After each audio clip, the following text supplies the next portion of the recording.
Bonjour à toutes et à tous, comme je vous l'ai dit sur cette chaîne il y a quelques semaines, j'ai fait une conférence au Forum des Images à Paris. Ça s'est super bien passé, merci à celles et ceux qui sont venus, vous êtes venus très nombreux et ça m'a fait super plaisir. Et comme je vous l'avais dit, la rediffusion sera disponible sur internet. Alors la vidéo que vous êtes en train de regarder, c'est un best-of de la conférence, ça dure un peu plus de 25 minutes. La conférence en elle-même dure 1h30, plus d'1h30 même. Si vous voulez la voir, elle est disponible dans son intégralité sur la chaîne YouTube du Forum des Images, que vous pouvez voir juste ici en cliquant sur le lien là. Je le laisse un petit peu longtemps, et dans tous les cas, je le remettrai à la fin de la vidéo, et le lien est dans la description de la vidéo aussi. Je tenais tout de même à remercier le Forum des Images d'avoir pris l'initiative d'avoir invité des gens de YouTube, que ce soit YPensé ou moi, ou d'autres par la suite. Je trouve que c'est une super initiative, merci beaucoup. Et je tenais à remercier les frères des cracks, François et Raphaël, pour avoir accepté d'être mes invités lors de cette conférence. Donc voilà, vous allez assister à un condensé de 25 minutes de toute la conférence, il s'est passé beaucoup d'autres choses. Comme je vous l'ai dit, si vous voulez voir l'intégralité, c'est dans la description, au début de la vidéo, le lien que je vous ai mis tout à l'heure, et à la toute fin. Donc voilà, amusez-vous bien.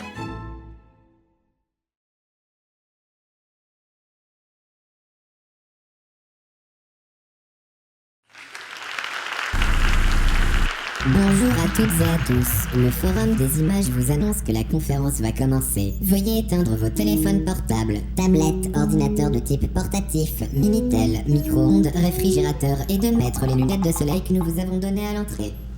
C'est fait. Vous avez l'air beaucoup plus cool comme ça. Pour vous féliciter, voici une musique qui accompagnera parfaitement votre statut de nouvelle personne cool. Bravo. Vous pouvez à présent les retirer. Asseyez-vous confortablement, mais avant tout, une petite présentation s'impose. What the Cut, illustre émission rodant sur les internets depuis le 1er mars 2012, considérée par beaucoup comme la plus grande œuvre audiovisuelle de tous les temps, avec Citizen Kane d'Orson Welles et 2001 l'Odyssée de l'espace de Stanley Kubrick. Albert Einstein aurait déclaré What the Cut, ça défonce, lol. MDR, JPP, il m'a tué ce FDP. Mais quel est l'immense artiste derrière What the Cut? Quel est le brillant cerveau responsable de cette œuvre majeure de la pop culture moderne? Bonjour, je m'appelle Antoine Daniel. Qui est réellement cet homme incroyable aux multiples facettes, à la fois auteur, pas de couilles, plus de cash. cadreur, monteur, acteur, réalisateur, ingénieur du son, compositeur, Oh, j'aime mettre mon P. jardinier, cuisinier et la voix officielle du répondeur en chinois. 你有新的电子邮件。 Nous avons tenté d'en savoir plus sur cet artiste complet en demandant à des gens l'ayant côtoyé de nous parler de lui. Ah bah Antoine, enfin moi, artistiquement en tout cas, j'aime pas du tout. Après, d'un point de vue purement professionnel, il est nul. Comment dire, en fait, vous voyez, sa laideur n'est pas uniquement concentrée dans sa coiffure, il est surtout laid à l'intérieur. Avant, on disait par exemple d'un musicien nul que, par exemple, Justin Bieber était le Hitler de la musique. On disait ça. Bah maintenant, on dit plutôt que Hitler était le Antoine Daniel de la politique allemande. Antoine Daniel, c'est une bonne question. Je pense que c'est un con. Attention, je le dis vraiment pas dans le sens négatif du terme. Pour vraiment vous expliquer ce que je pense d'Antoine Daniel, il faut d'abord que je vous parle d'Albert Fish. Albert Fish était un tueur en série, un pédophile et cannibale qui vivait aux États-Unis au début du XXe siècle. Quand il ne tuait pas, il adorait s'enfoncer des aiguilles dans les testicules et des boules en coton dans l'anus pour y mettre le feu. C'est quelqu'un d'assez insipide, d'assez peu talentueux et de bête. Non, si, du coup, c'est vraiment un con dans le sens négatif du terme, effectivement. Un jour, il a kidnappé un jeune enfant qu'il a découpé en morceaux. Il en a fait du ragoût et il a envoyé une lettre aux parents pour leur donner la recette. Pour résumer, Antoine Daniel, c'est une merde. Moi, je pense qu'il faut pas chercher des termes compliqués, hein. C'est la prétention du mec. Il ne se sent plus pissé. Tu vas à Carrefour, tu remplaces le rayon des melons par des têtes d'Antoine Daniel, les gens ne font même pas la différence. Quand j'ai découvert l'histoire d'Albert Fish, je me suis dit que c'était sans doute le pire être humain possible. Et puis, j'ai rencontré Antoine Daniel. Antoine Daniel, c'est vraiment un gros enculé. Mais alors vraiment, mais le mec, il rentre déjà, il t'insulte. Hein? Tu parles de qui? Antoine Daniel. La belle grosse merde? Ouais, la belle grosse merde, exactement. La grosse merde du web, ouais. Belle grosse merde. Je pense que Antoine Daniel est très certainement la pire personne que j'ai rencontrée de ma vie. Son mépris des valeurs humaines n'a d'égal que son ignorance de la valeur de la vie et de l'amour de l'argent. Faut savoir que contrairement à ce qui est dit dans le making of de What the Cut 37, j'ai pas été pris parce que j'étais l'ami d'Antoine, mais parce que les gens commencent à se rendre compte que tous ces acteurs sont des hommes blancs. Du coup, il a besoin de quotas pour pas se faire griller. 10 sur 10, Antoine Daniel. Moi, j'ai vraiment du mal avec Antoine parce que, au-delà qu'il sente un peu fort, parce qu'il se lave pas, hein, on peut voir par rapport à ses cheveux, c'est que quand on est au resto, quand on est en public, en fait, il perd pas une seconde pour montrer sa bite, quoi. Non, mais bon, voilà, si vous voulez que je vous le dise, si vous voulez que je vous l'épelle, voilà, c'est un connard, voilà. Il est sympa dans le genre, mais dans la multitude de gros cons qui arrivent, voilà, il est sympa, mais ça reste un connard. Vous savez ce que c'est ça, le show business du net, hein, c'est un truc de... voilà. Enfin, vous me dites, hein, quand ça tourne ? Antoine Daniel semble être un homme apprécié de tous. Ce bourreau de travail ne se relâche jamais. J'ai fait combien de vues ce mois-ci ? 7 millions de vues. Bah c'est bon, on peut se barrer aux Bahamas pendant 6 mois. Au KLM. Vous avez toujours rêvé d'en savoir plus sur Antoine Daniel, le créateur de What the Cat ? Eh bien, la prochaine heure et demie est faite pour vous. Attends, elle a dit quoi là ? Bah, ta conférence, c'est maintenant. Putain de merde. Et toi, tu m'as même pas prévenu. Richard, sors le fond vert, il est temps pour moi d'aller conférencer. Ça se dit ça, conférencer ? J'en ai aucune idée. Conférer, confédérer, confiserie, congolexie... Allez, mets-toi au travail. Yes, fond vert. Mesdames, messieurs, bienvenue à cette conférence au Forum des Images. Veuillez faire un tonnerre d'applaudissements pour le maître de cérémonie de cette soirée. J'ai nommé Monsieur Julien Méniel.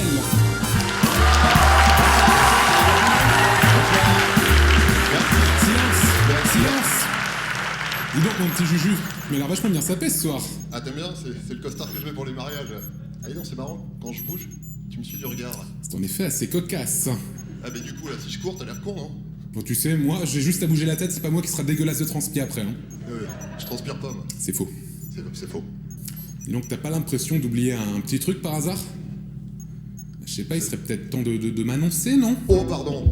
Messieurs, dames, merci de faire un tonnerre d'applaudissements pour le boss final des internets, Monsieur Antoine Daniel.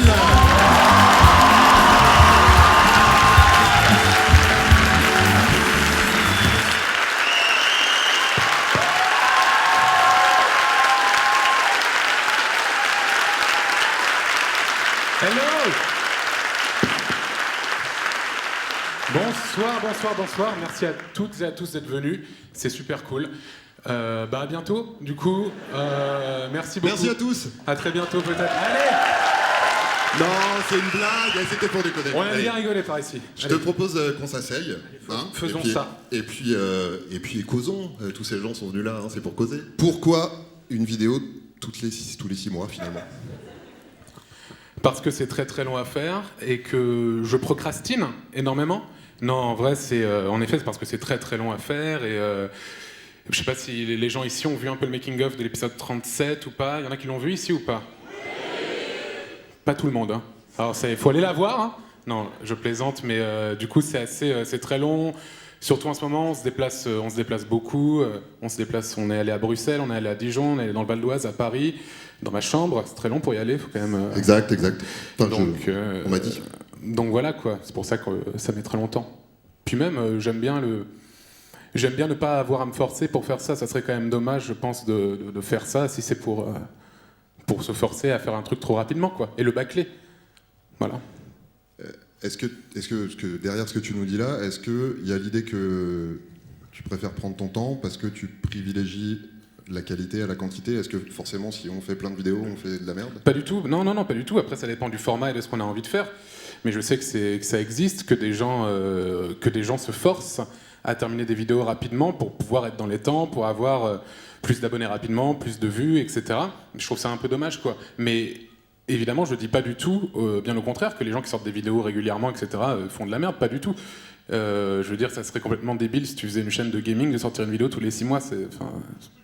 Stratégiquement, c'est un peu mauvais, quoi, on va dire. Oui, c'est compliqué. Ouais. À l'avenir, est-ce qu'il y a des choses que tu as envie d'expérimenter, que tu n'as pas encore fait aujourd'hui, que tu as un peu fait aujourd'hui et que tu as envie de développer? Vers quoi tu as envie de te diriger? La pornographie zoophile. Exactement. D'ailleurs, si des gens ont des caniches dans la salle... Non, le court-métrage, comme j'ai pu l'annoncer, dans un avenir plutôt proche. J'aimerais bien, c'est sûr, par la suite faire peut-être des web-séries ou peut-être un long, comme on a pu le faire sur iCat ou d'autres sur YouTube. Mais c'est tellement compliqué, déjà rien qu'à faire une petite introduction, tout est relatif, bien sûr. Petite introduction. Enfin, je veux dire 14 minutes par rapport à un long métrage de 1h15, il y a quand même de grosses différences, quoi. Et du coup, je préfère quand même passer par les courts-métrages, y aller petit à petit, quoi. C'est un peu ça. T'as pas un projet un peu concret dans tes cartons? Y a rien qui t'attire? Si demain, là, tu devais te dire, bon, allez, je fais pas What the Cut pendant 1 an, c'est-à-dire je saute un épisode finalement. Ça changera pas d'habitude, ouais, c'est ça. je me concentre sur un truc, c'est mon gros truc à venir, ce serait quoi? Rêve, les gens t'écoutent, rêve éveillé, mon vieux. Le gros truc à venir? Oh là là, ça serait... Oh là là, mais je sais pas du tout. Là, Puis même, je veux dire, je préfère jamais essayer...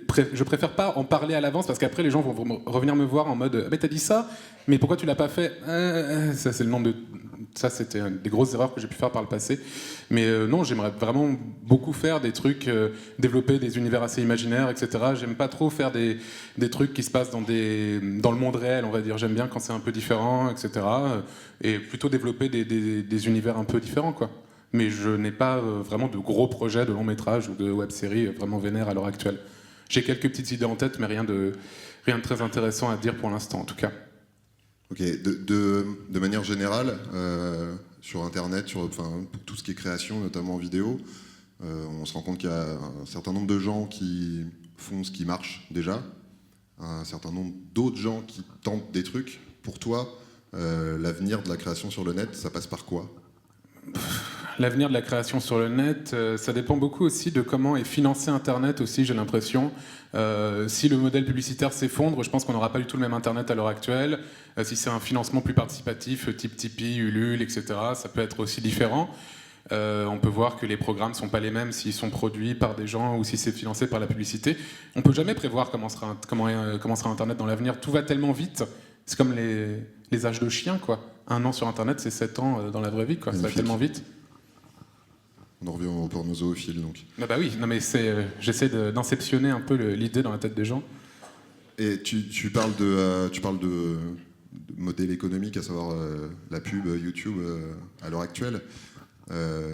Si tu veux aujourd'hui faire de la vidéo sur le net, est-ce que en dehors de YouTube, il y a un salut? Est-ce qu'il y a d'autres moyens de se diffuser?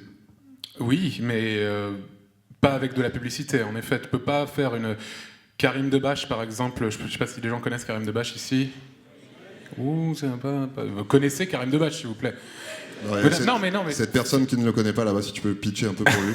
Présente Karim Debache. Karim Debache est un homme plutôt brillant qui fait des vidéos sur le cinéma et c'est très drôle et c'est très bien fait. Et voilà, c'est cool. Et il a fait du coup un Ulule, c'est-à-dire un financement participatif où il a récolté un peu plus de 200 000 € pour financer son émission, alors qu'il en demandait que 20 000 à la base.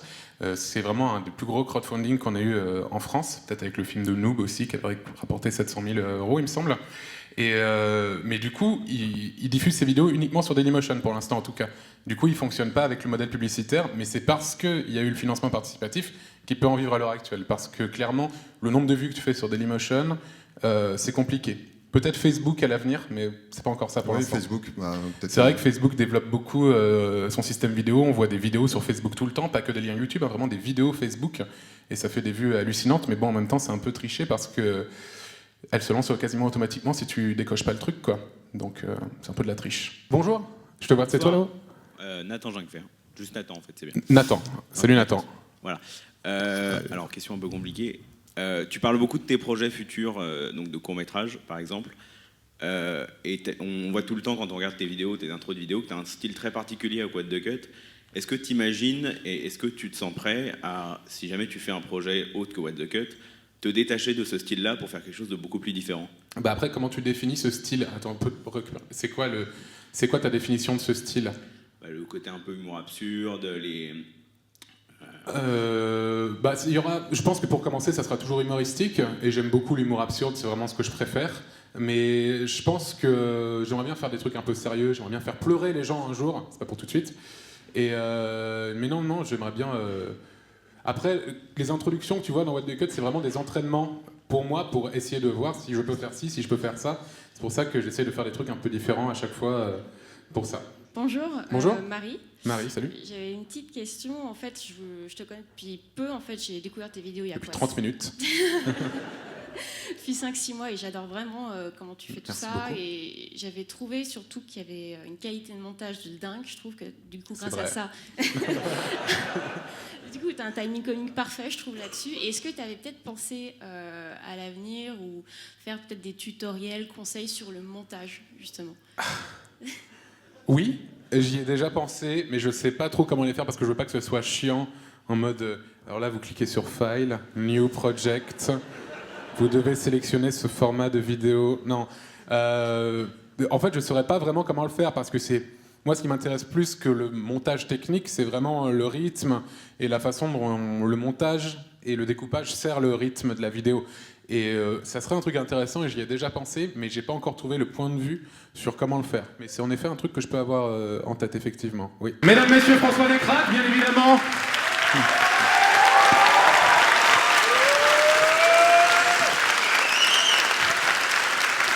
Ah, on s'est pas foutu de notre gueule. Hein. Ouais. Alors, François, on est vraiment très content que tu aies pu te joindre à nous. Ça fait plaisir. Je pense que les gens ont l'air assez, Ça va, oui. assez joviaux également. Ils sont saucés. Voilà, ils sont relativement saucés. On aurait aimé avoir ton frère, malheureusement, il n'a pas pu venir. Bon, en même temps, oui, t'es le meilleur en même temps. des deux, j'ai envie de dire. Oui, parce qu'il a fait quoi, Raph? Enfin, quoi Raph, deux, honnêtement, trois sketchs, il est pas méchant, mais il est un peu. un long métrage. Enfin, Alors, excusez-moi, juste. Je veux pas être mécontent.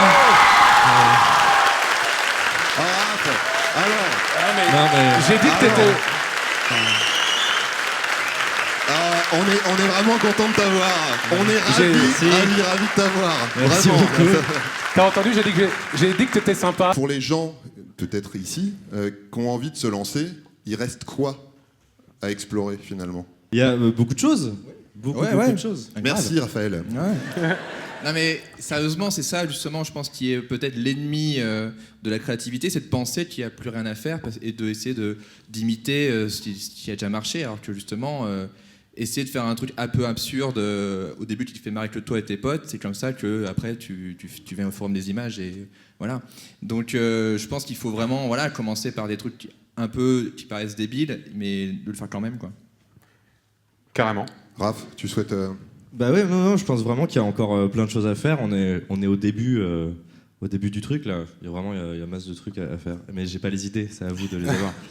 Non, on a vraiment l'impression que ça fait tellement longtemps que la création sur Internet est là, alors qu'au final, ça fait vraiment... Mais il y en a vraiment les plus anciens ont 10 ans d'existence sur Internet, 12 pour certains. Mais moi, ça fait même pas encore 4 ans que je suis là.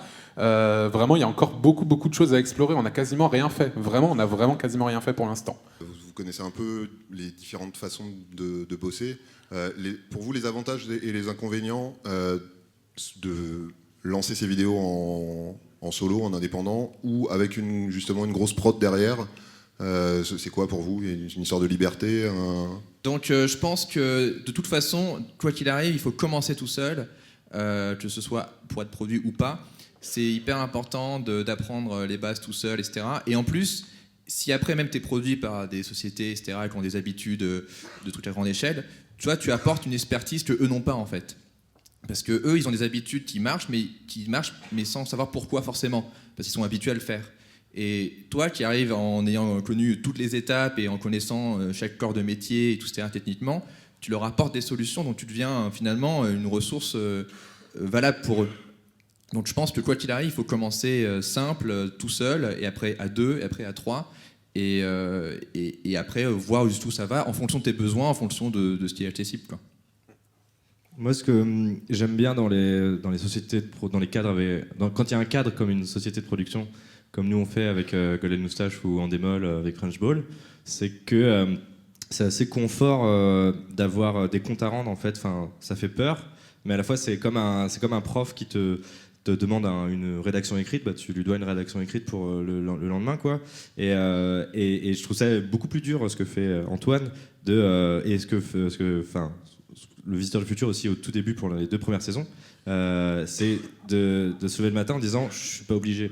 En fait, je suis pas obligé, mais je le fais. Et ça, je trouve ça super dur de surmonter tous les questionnements qui arrivent avec ça, où vraiment tu peux dire bah, je peux plutôt aller sur Netflix et passer ma journée à... Tu crois que c'est pourquoi que je mets 6 mois en vrai mais du coup, je trouve ça carrément difficile d'être à son propre patron en fait. Moi je prends pas du tout soin de ma chaîne YouTube, je fais ça tous les 3 ans, une vidéo tous les 3 ans, et du coup je trouve ça vraiment dur, et voilà, une société de production, bon c'est difficile d'y rentrer, même si justement en effet comme disait François, tu peux y rentrer si tu te fais un beau CV et une bonne bande démo de genre j'ai déjà fait plein de trucs, donc si ça vous plaît tant mieux.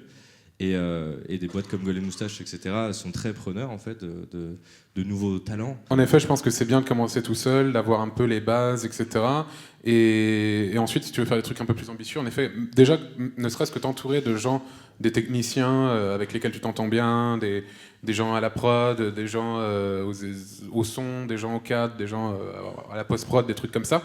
Je pense qu'il faut vraiment y aller petit à petit parce que c'est quand même un métier qui peut faire un peu peur au début, je trouve, en tout cas de réaliser des trucs un peu plus ambitieux. Et je pense qu'en y allant petit à petit, tu commences à t'habituer et ça va de mieux en mieux, quoi, je pense. Mais ce qui est vachement bien justement avec le net, c'est que ça laisse la place aux gens tout seuls, ce qui n'avait jamais été le cas avant en fait. C'est-à-dire que n'importe qui, moi j'ai commencé avec ma webcam sans lumière dans ma chambre et n'importe qui peut faire ça en fait. Salut. Bonjour. Salut. Moi c'est Valentine. Comment ? Valentine. Valentine. Et donc j'ai une question qui s'applique à vous trois. Et ça concerne les commentaires YouTube. On a quand même tous ici vu des commentaires complètement choquants, parfois géniaux. Peut-être écrit même des commentaires choquants. Moi non. Ça c'est lui ça. Et je voulais savoir comment vous réagissez par rapport à ça. Est-ce que vous les lisez ? Est-ce que vous passez outre ? Est-ce que vous avez été parfois choqué par ce genre de truc ? Enfin, comment ça se passe ? Est-ce que vous êtes vachement proche du jugement des autres ou est-ce que vous arrivez vraiment à passer... Je pense que ce serait mentir de dire qu'on s'en fout complètement. Mais pour autant, je passais par différentes périodes où c'était plus important. Maintenant, ça l'est moins parce que les avis sont tellement différents. T'as un commentaire qui va dire c'est mieux maintenant et le celui d'en dessous va dire c'était mieux avant. Qu'est-ce que tu veux que je fasse de ça, tu vois ? Et puis même, généralement, je pense qu'il ne faut pas vraiment les prendre au sérieux. Là, je dis ça aussi pour m'auto-convaincre, hein, donc c'est assez spécial. Mais non, vraiment, c'est pas... Je pense que l'anonymat permet beaucoup de choses qui les gens ne l'auraient jamais fait dans la vraie vie. Et je pense qu'ils aiment bien se faire remarquer comme ça aussi. Je pense que tu te fais beaucoup plus remarquer quand tu dis quelque chose de négatif que quand tu dis un truc positif.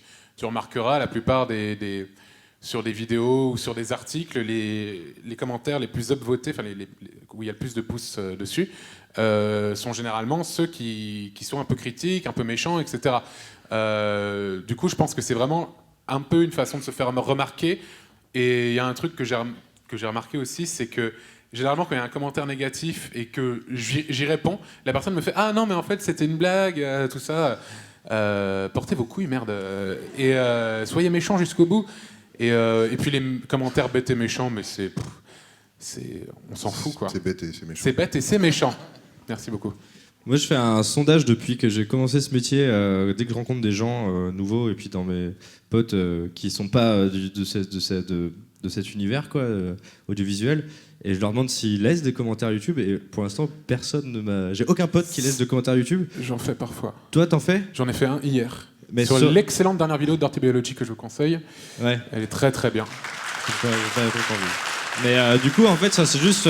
moi, sauf Antoine... C'était pour dire que c'était de la merde. Hein. Mais c'est pas vrai.